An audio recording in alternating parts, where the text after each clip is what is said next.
What is up, my friends? You are very welcome along to tonight's late night agenda. And there has been a few more little developments in the Jude Bellingham. I don't want to say saga because I don't want it to be a saga. Story, fairy tale, whatever you want to use. There's been more developments in it, and I'll take you through them. Little talk around players Liverpool have been linked with as well. And we'll finish up with just a couple of minutes on the allocation that Liverpool fans have received for the away leg of the last 16 tie against Real Madrid. You know the drill by now, my friends. I want you guys to let me know your thoughts in the comment section. If you haven't dropped a like on the video, please do. But most importantly, do hit that subscribe button if you're new to the channel. If you are new, you're very welcome along.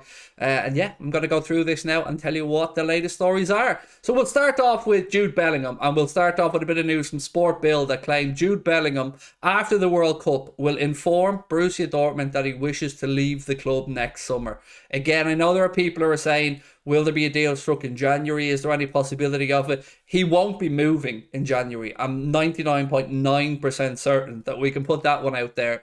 But he will say to Borussia Dortmund, I appreciate your... Look, I'm paraphrasing here, obviously. I don't know what the exact words are going to be. But he's going to say that he appreciates his time there. He respects the club. But ultimately, he feels like it's time to take that next step in his career. And we know that that next step is most likely going to be in the direction of Liverpool Football Club. We still have to agree that fee. I've seen numbers ranging from £85 million all the way up to £130 million for this deal. I'll be honest with you, I've got absolutely no idea on the finances of it. We know that Dortmund will have a price in mind, and they're usually quite good about getting those prices. I think United managed to get a little bit off the Jadon Sancho price, but I would say, again, guessing €100 million plus add-ons is kind of where my head's at with this one. But again, it's been a nice 24-hour period where we've seen more stuff come out around Bellingham. Stuff to say is his father in particular, Mark. Again, this is being attributed to I think, again, Christian Falk, if I'm not mistaken, saying that he very much favours the idea of a move to Liverpool for Jude Bellingham. And again, because it's the next step in his career and it's the right direction for him to be heading in. So, look, we won't bang on about this non-stop incessantly, but if we do have little updates on it over the days and weeks ahead, I'll bring them to you. Now, one thing that caught my eye today, again, comes from Foot Mercado, and I'm going to read this out because I don't know much about this player. In fact, I know absolutely nothing about this player. So this is an appeal from me to you to let me know if you've watched them and if you think that this link is serious. So, Liverpool have been linked with Eintracht Frankfurt's French forward Randal Kolo Muani. He's 24 years of age and plays in the Bundesliga with Eintracht Frankfurt. That's literally all I know about him.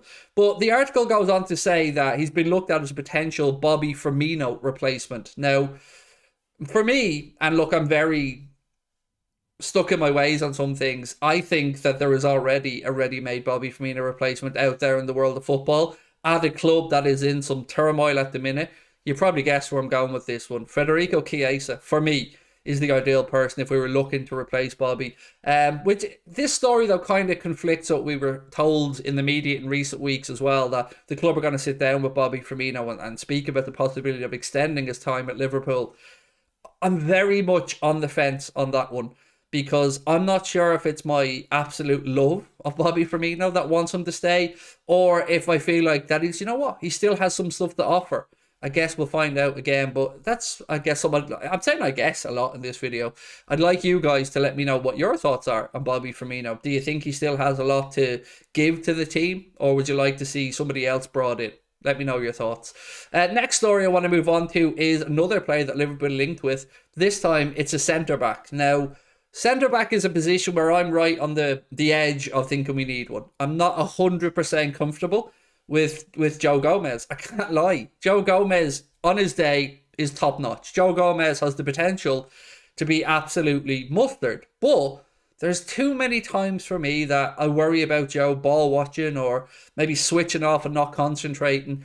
And then, of course, we have to have an adult conversation around his track record with injuries. And while that's, of course, not something that Joe can control, if you've got Joel Matip, and you've got Joel Matip, and you know that Joel Matip can go through little phases where he picks up injuries. Van Dijk is almost bulletproof, other than, of course, that one long-term injury that kept him out. And then we brought in Ibrahim Konate, who, in fairness, has picked up his own fair share of knocks. We do need to not look to the future, but we need to look at maybe a fifth option for me. And according to reports coming out of Portugal, Ebola being the, not to be confused with Ebola, Ebola is claimed that Liverpool have concrete interest in Benfica 19-year-old centre-back Antonio Silva. He is currently at the World Cup with Portugal. He's made one appearance so far in the tournament. I know, again, nothing about him, but I do like us being linked with centre-backs because I do think we could do bring him one in. You know, this probably divides fans a lot, the centre-back debate. I think we're all in agreement that in an ideal world, Kanade and Van Dijk are probably the way to move forward. I'm always really calm as well when Matip is in there alongside Van Dijk because I rate Joe Matip very highly. So with Joe Gomez signing a new contract, I find it very hard to believe that Liverpool will look to sell him on because I'm sure before he signed that new deal, Joe would have sat down with Jurgen Klopp and wanted some reassurances that he's still in the manager's thinking. We do also have, of course, Sepp van den Berg, who was on loan at Schalke but had that really bad ankle injury. I think it's an ankle injury that's keeping him out for a while. So maybe you've watched more of this kid at Benfica than I have. When I've looked at Benfica recently, it's usually been from an attacking perspective. So yeah, let me know your thoughts. The price tag being mentioned, by the way, is £45 million, which seems a lot for a 19-year-old. I won't lie, it does seem a lot. But then again, football's a mad business, and what somebody asks and what somebody gets paid can often be different things. So again, I'm happy to see us linked with these players, but I would take a lot of the links with a pinch of salt because, you know, we're moving towards silly season. The window's about to open up. If you're asking me for my areas that I'd like to see us strengthened, the obvious one is midfield. I think we'll all agree on that. If we could get Amrabat or one more player in the January window midfield, I'd be happy enough with that. Honestly, I know we do need other areas developed. I think a wide attacking player in the long term is something I'd like to see Liverpool look at. But right now, I guess Liverpool's thoughts are going to be on strengthening the midfield in January, if possible, for the right money. And then all roads will point to Bellingham. It'll be just getting that money together, making sure that Liverpool can firm up this interest with an offer that Borussia Dortmund will be tempted by.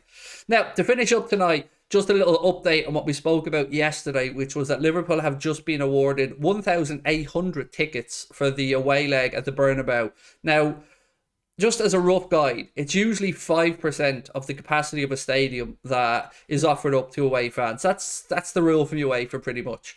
But the Bernabeu is being developed, and even at the 60,000 capacity, you should be looking at about 3,000 seats for Liverpool fans, and they're only offering up 1,800. Now, Manchester City and Chelsea, I believe, also had that allocation of 1,800, but they didn't put in a complaint. I don't know, maybe they didn't have enough fans who were willing to travel away. Maybe they just weren't bothered fighting it, I don't know. But Liverpool have spoke and complained to UEFA about that allocation, asking why they aren't getting more. And I think it's fair. You know, some people are trying to have low shots at Liverpool again, but what we can't have happen is away fans just pushed out of the game because it's easier for authorities or it's easier to police or all this kind of stuff. You need your travelling fans with you. This is not just a footballing thing. Fans that go home and away, those who are really hardcore Liverpool or Manchester United or whomever fans, it's a way of life for these guys, girls. It's important. So I think it's important that that's protected. So I was very happy to see James Pearce write today in The Athletic that Liverpool have made a formal complaint to UEFA around those that slow allocation or small allocation of just 1,800 tickets. That's pretty much it for me, my friends, tonight. I will see you tomorrow. Gonna jump live on Twitch now, so I don't think you'll see this before I go on, but hopefully see you over there tomorrow. Paddy will be live at 2:30. He'll be taking you through Croatia, Brazil, and then I will be live for Argentina, Netherlands tomorrow night. Thank you as always. Have yourself a lovely evening, and I'll talk to you soon. Much love. Bye-bye.